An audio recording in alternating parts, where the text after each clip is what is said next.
Hello, I'm Jayne Turk, and this is Interpersonal Communication. Today we're going to talk about grace and my quintessential question.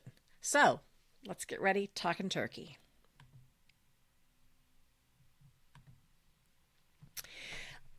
I want to start by talking about giving grace, and I want to talk about giving grace to ourselves and to others. So, while we did talk last time about our perceptions being more graceful to ourselves than to others, I think we're also our own worst critics, and that we need to give ourselves a break. That instead of the fallacy of perfection, which we're going to talk about later, but that lie that we have this ability and obligations to be perfect at all times is one that we need to acknowledge for putting too much pressure on ourselves. And that what we're doing right now, the best that we can do, and not the best we could do if we hurt ourselves, but the best that we can reasonably do and still maintain our positive mental health, our positive physical health, that is good enough. And that we need to applaud ourselves and appreciate ourselves instead of being so critical all the time, which, by the way, does not motivate us to get more done. It actually makes it harder for us to be successful when we're constantly failing to give ourselves grace, when we're constantly criticizing ourselves. We're not as successful. And in terms of giving grace to others, the idea that if we can allow that other people are under stresses and fighting battles we know nothing about, and allowing them to be, means a couple of things. One, it means not being hypercritical when that doesn't accomplish anything positive. If we're too critical, other people aren't going to do a better job. They're not going to take care of all the details. They're just going to feel overwhelmed and incompetent and give up. But it also means that if other people are doing the best they can and it's not good enough for you, then it's okay. It's okay to decide that you can't be in a relationship with somebody, or that you can't work for somebody, or have somebody work for you. If their best isn't good enough, it's okay to make that decision.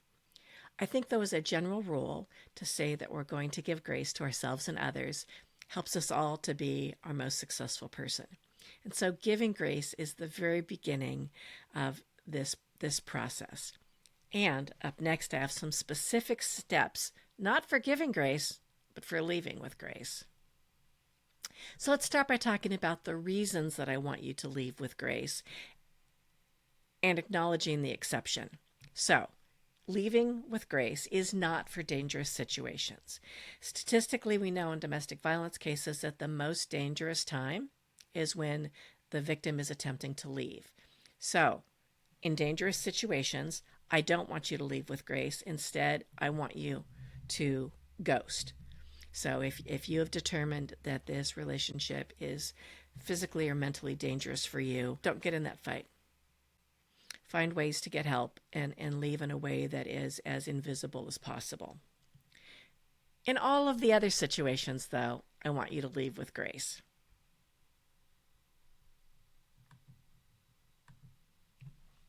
So leaving with grace is if you're leaving a job, if you're leaving a relationship, if you're leaving a team, if you're leaving your landlord, leaving with grace is going to be super beneficial for you. So if you're thinking about jobs in terms of it's a small world. And so even though you may hate this job and hate this employer, walking out without notice, without letting them know that you're leaving, maybe not even collecting your last paycheck, can come back to haunt you. So it's a small world. We're going to talk about that more in a minute. And the same thing with relationships. So you may be done with this relationship. You may be done with this sports team. You may be done with this living situation. But I do want you to remember that it's a small world. And what I mean by that is this employer that you don't like today, there may be somebody that works for them that may also work for your next employer or 10 years from now. And you want them to remember you with respect, remember you with appreciation. And you don't want to soil that reputation. And that goes for all of these other situations. So you may be done with this girlfriend or boyfriend, and you may have had a really bad breakup. As long as it's not dangerous, though, you want to leave them in a way that isn't going to harm your reputation and isn't going to prevent you from actually making the connection that you want to make down the road. And I think about this often with students dropping classes. So you may have determined that my class is not the best place for you to be, and that's totally fine. If you just disappear and then somewhere down the road you need me to make an exception for you, it's going to be a harder sell. So always be thinking that it is a small world and that people who know people. And if you can leave gracefully, it's going to be better for you. And also, no matter how angry you are, do no harm. I'm thinking back to a colleague who quit, and it was a toxic work situation that he quit from. I get it. But then he used his keys to come in and destroy thousands of dollars of equipment, which not only could have ended him up in jail, but it definitely is going to make it harder for him to get another job in the field because people talk. So do no harm. And here is one of your reminders.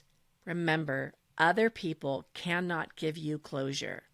So you can't give someone else closure, they can't give you closure. So even though the person that you are leaving in that relationship, whether it's work or personal, you can't make it better for them. You can't make it make sense to them. They have to come to that place on their own. So don't feel obligated to continue having that conversation. Instead, understand that they can't give you closure and you can't give them closure. What you can do, however, is leave with grace. So how do you do that?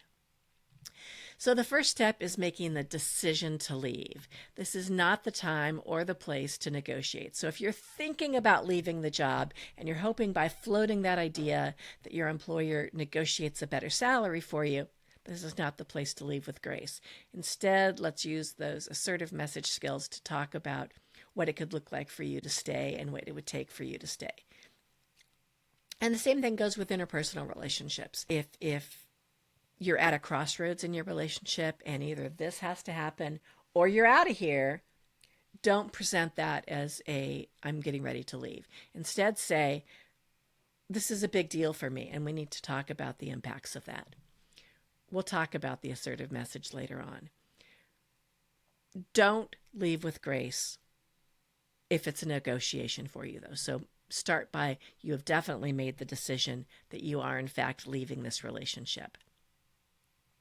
And if you're not sure, have that conversation. Have the, what does it mean going forward with us conversation, and then decide whether you're going to stay or leave. And if you come back to the point where, yes, you're going to leave, then you say, I've made the decision, I'm going to leave. And you announce that you're leaving.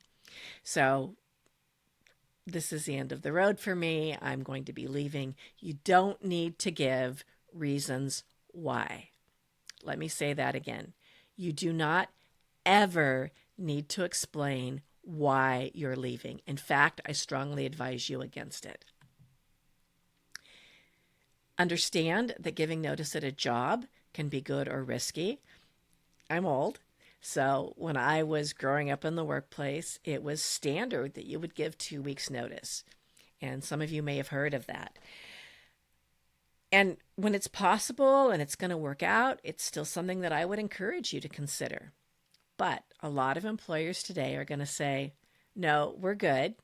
If you've decided to give notice, then actually today is your last day because we no longer trust you with our computer logins or our work keys or whatever the thing is. And so if you need that job, if you need that paycheck to continue, then I wouldn't give advance notice unless you know for sure that they're going to keep you on. So you want to look at how they've treated other people who've been in your situation.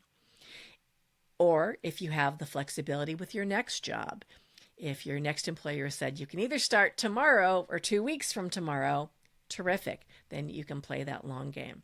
But understand that there are risks involved with giving notice. So at whatever point that you're going to be leaving, then you make the announcement that you are, in fact, leaving. And then this is the most important part of leaving with grace, is to show genuine appreciation. So I'm talking no bullshit here. I'm talking only say things that you genuinely feel in your heart of hearts. Remember, we are not giving reasons why we're leaving. Instead, we're saying things like, thank you for giving me a chance to learn. I really appreciate all that I've learned in this environment or this experience or on this team or in this job. In an interpersonal relationship or a work relationship, it may be, thank you for sharing this journey with me. On a team, it might be, thank you for helping me make all these great friends and this great experience we've had playing this game together and all that I've learned. Be sure and find things that you can genuinely thank them for, that you can genuinely show appreciation for. And then leave. It's over and done with. You're not going to rehash it. It's boom, bada boom. You make the decision, you let them know you're leaving, you thank them, and then you leave. That's it. So, discussion board post. One post by Wednesday. I want you to practice leaving a roommate. I want you to practice leaving a job. And I want you to practice leaving a romantic relationship, all in one post. So give me a first short paragraph. Remember, we're only doing a couple of things here. With the roommate, second one with the job, the third with a romantic relationship. And then before Sunday, read how your classmates have exited and respond to two with how you would have reacted. You don't have to respond to all three of their parts, just respond to at least one in two different classmates' posts with how you would have reacted if you'd gotten left in that way. And you might want to compare that to how you've been left or you would react to being left in the ways that we typically, burn the bridges. And then after you've had this chance to post how you would respond on a discussion board, then you're going to do your simulation journal entry. Title it Leaving with Grace, put in the date. Reflect, was this technique effective? Why or why not? So do you really think that you could use this skill? Do you really think that you can leave with grace? What are the reminders that you personally need for your next time? And hint, many of you need to know you do not need to justify the reasons why you're leaving. In fact, if those reasons that you're leaving are going to hurt the other person, especially leave those off. And then finally, is this skill integrated? Do you feel like you're ready to go into the real world and leave? Leave the people, leave the job, leave the team, leave your roommates, leave your landlords. Are you ready to leave? Up next, we have my quintessential question. So you may have been wondering why I gave it such an awkward name. Because the golden rule was already taken, and so was the platinum rule. And mine isn't a rule. It's a question. It's a question I want you to ask yourself. So what is Jayne's quintessential question? It starts with, before making a decision, and I mean a major decision, a decision that's going to have a big impact, I want you to ask yourself my quintessential question, which is, is the ultimate outcome constructive? So the quintessential question is the ultimate outcome constructive? And hint, yes, this is on the final. If your answer to that question is yes, that the ultimate outcome of doing this thing in this way is constructive, are there any other reasons you want to think about not to act? I want you to consider those things. If your answer is no, still not decision over. If the answer is no, what are the costs of doing it anyway? If the answer is no, are there reasons to do it anyway?